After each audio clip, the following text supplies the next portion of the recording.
वोटरों को इधर से उधर किया जाना है। वोटर एक प्रभाग से दूसरे प्रभाग जो चले गए हैं, उसका नुकसान निश्चित तौर पर कांग्रेस को या कांग्रेस के इतिहाद को होगा। बीजेपी बिहार के चुनाव में दिल्ली से एक पूरी ट्रेन, स्पेशल ट्रेन खोल करके वोटरों को बिहार लेके आई थी। क्या यहाँ वही फार्मूला अपनाया जाएगा?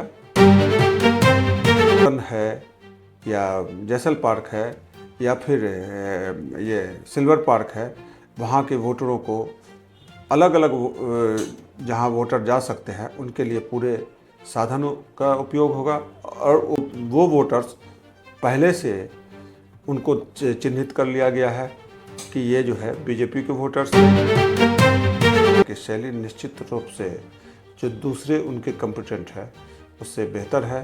लेकिन मुजफ्फर हुसैन और प्रताप सरनायक भी पूरी तरह एक्टिव हो चुके हैं। ऐसे में मीरा भाईंदर में जो म्युनिसिपल इलेक्शन होगा वो काफ़ी संघर्षपूर्ण होने की उम्मीद है। और रिज़ल्ट अभी से ये कहना चाहता हूँ कि रिज़ल्ट जो मेरी नज़र में है या एक विश्लेषक के रूप में मैं कहना चाहता हूँ कि ये बीजेपी का पल्ला भारी नज़र आ रहा है।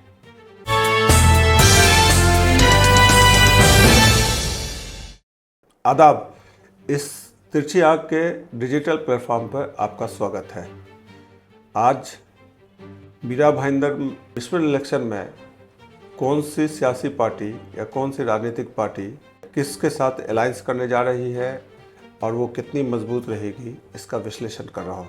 निश्चित तौर पर मीरा भाईंदर में बीजेपी की पोजीशन भी सबसे मजबूत है, चूँकि राज्य में बीजेपी की हुकूमत है और बीजेपी अगर अकेले दम पर भी चुनाव लड़ती है तो वो कामयाबी हासिल कर सकती है।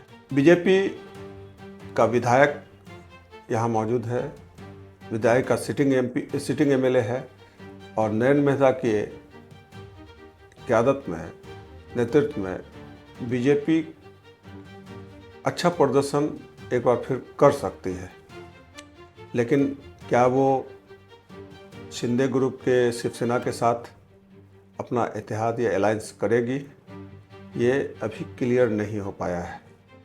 बीजेपी और शिंदे ग्रुप के दरमियान शीर्ष नेतृत्व मतलब महाराष्ट्र के नेतृत्व में ये फैसला हुआ है कि दोनों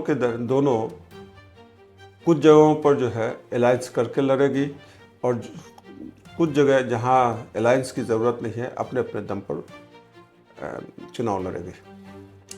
मुंबई में बीजेपी ये चाहती है कि वो शिवसेना शिंदे के साथ अलायंस करके चुनाव लड़े।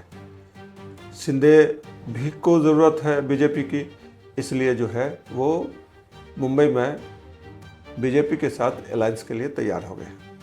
चूँकि मुंबई में बीजेपी के सामने शिवसेना और मनसे दोनों इत्तेहाद करके चुनाव लड़ने जा रही है। हालांकि अभी तक शरद पवार ग्रुप के राष्ट्रवादी कांग्रेस पार्टी और कांग्रेस दोनों मिलकर लड़ेगी या वो शिवसेना के साथ लड़ेगी, ये अभी क्लियर नहीं हो पाया है।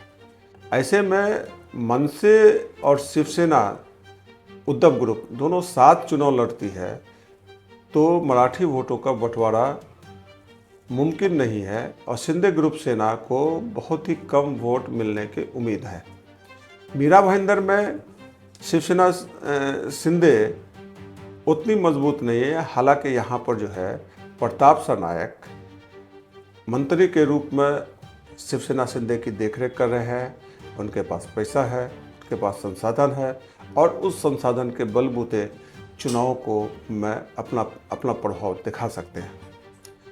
चूँकि मंत्री हैं तो उनके साथ लोग भी हैं और वो बहुत सी सीटों पर अपना जलवा दिखा सकते हैं। लेकिन वो कितनी सीट जीतेंगे ये और कितने प्रभाग को प्रभावित करेंगे, ये आने वाला वक्त बताएगा। लेकिन शिवसेना और मनसे अगर मीरा भाईंदर में भी चुनाव लड़ेंगे साथ मिलकर चुनाव लड़ती है और उसका साथ कांग्रेस और राष्ट्रवादी देता है, तो यहाँ भी शिंदे ग्रुप को बहुत ज़्यादा कामयाबी मिलने की उम्मीद नहीं है। शिंदे ग्रुप की शिवसेना मीरा भाईंदर में तभी कामयाब हो सकती है जब वो बीजेपी के साथ मिलकर चुनाव लड़ती है। कुल मिलाकर देखा जाए, अगर चुनाव निष्पक्ष और पारदर्शी हो तो मुकाबला टक्कर का हो सकता है, क्योंकि कांग्रेस ने पूर्व विधायक गिलबर्ट जॉन मेंडोजा की मृत्यु के बाद कांग्रेस ने उनके जो वोटर्स हैं उन पर अपना अधिकार जमाने की कोशिश की है और उनके परिवार को अपने साथ लेने की कोशिश की है। गिलबर्ट मेंडोजा के बेटे और पोते को कांग्रेस में शामिल कर लिया गया है और गिलबर्ट मेंडोजा का भाईंदर पश्चिम और उत्तर के इलाकों में अपना एक असर है, आज भी उनका असर है। कहा यह भी जा रहा है कि गिलबर्ट मेंडोजा की लड़की जो मेयर रह चुकी हैं पहले, वो बीजेपी में जा सकती हैं या शिवसेना शिंदे में ज्वाइन कर सकती हैं, जबकि उनके भाई स्टेफन मेंडोजा ये बीजेपी में शामिल हो सकते हैं। अभी इन दोनों का कुछ भी क्लियर नहीं है, क्योंकि वो दोनों कांग्रेस में गिलबर्ट मेंडोजा के बेटे और पोते के साथ शामिल नहीं हुए, इसलिए उनके बारे में एक अनुमान लगाया जा रहा है। कांग्रेस को अगर मेंडोजा परिवार का पूरा साथ मिलता है तो निश्चित रूप से कांग्रेस भाईंदर वेस्ट में मजबूत होगी और बीजेपी के लिए एक चैलेंज होगा। लेकिन सबसे बड़ी समस्या कांग्रेस या शिवसेना, उद्धव और मनसे के बीच में है, मनसे के दरमियान है। जो इत्तेहाद अगर बनता है तो ये जो है इत्तेहाद मजबूत होगा और वो बीजेपी को टक्कर दे सकती है। लेकिन एक बड़ा प्रॉब्लम वोटरों को इधर से उधर किया जाना है। वोटर एक प्रभाग से दूसरे प्रभाग जो चले गए हैं, उसका नुकसान निश्चित तौर पर कांग्रेस को या कांग्रेस के इत्तेहाद को होगा। बीजेपी बिहार के चुनाव में दिल्ली से एक पूरी स्पेशल ट्रेन खोल करके वोटरों को बिहार लेके आई थी। क्या यहाँ वही फार्मूला अपनाया जाएगा कि उत्तन है या जैसल पार्क है या फिर ये सिल्वर पार्क है, वहाँ के वोटरों को अलग अलग जहाँ वोटर जा सकते हैं उनके लिए पूरे साधनों का उपयोग होगा और वो वोटर्स पहले से उनको चिन्हित कर लिया गया है कि ये जो है बीजेपी के वोटर्स हैं या दूसरे के वोटर्स हैं। अगर ऐसा है तो इलेक्शन पूर्ण पारदर्शी साबित नहीं होगा, पारदर्शी साबित नहीं होगा और फिर आरोप प्रत्यारोप चलता रहेगा। अभी जो है चुनाव का पहला फेस शुरू नहीं हो पाया है। कौन कौन किसको टिकट मिला, कहाँ किसका दबदबा है, कहाँ क्या है, ये जब टिकट का वितरण हो जाएगा, सभी पार्टियां टिकट का वितरण है और लोग फॉर्म भर देंगे, तब ये अनुमान लगाया जा सकता है कि कौन किस इलाके में भारी पड़ सकता है। मीरा रोड में निश्चित तौर पर कांग्रेस और उसके इत्तेहाद भारी रहेंगे ज़्यादातर हलकों में। अब ये जीत कितने सीटों पर मिलती है ये तो आने वाला वक्त बताएगा, लेकिन बीजेपी को टक्कर मिलेगा ज़रूर। ये मीरा भाईंदर की पूरी कहानी है।